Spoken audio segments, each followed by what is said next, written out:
he's giving me the thumbs up.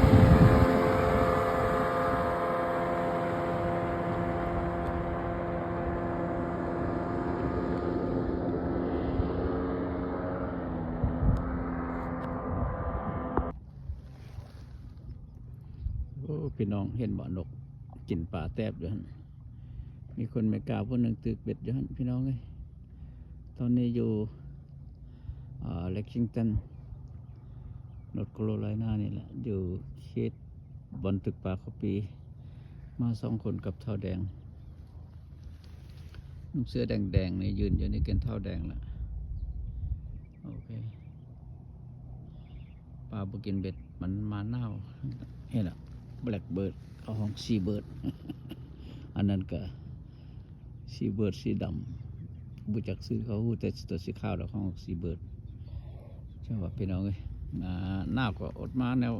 คนมักนะพี่น้องเอ้ยเห็นว่าเห็นว่านกเป็นมาบักหลายๆเบิ่งธรรมชาติพี่น้องเบิ่งนกเบิ่งน้ำเบิ่งนั้นไป enjoy life what can I do on this world see that bird wow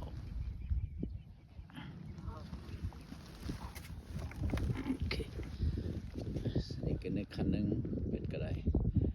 นี่ก็คันหนึ่งโอ้หนึ่งปะเต็งอยู่บนจักรนี่ก็คันหนึ่งมาฟักนี่ก็คันหนึ่งมีเตเบ็ดบ่มีปลา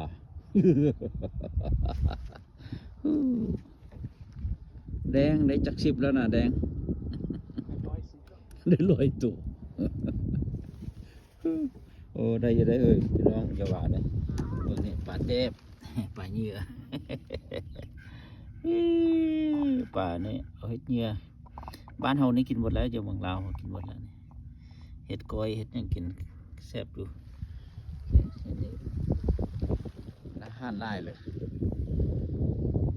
มีแต่ซีนมีแต่ปลามาจอยไล่เท่านั้นได้พี่น้องเฮ็ดยังบ่ได้โอเค thank you for watching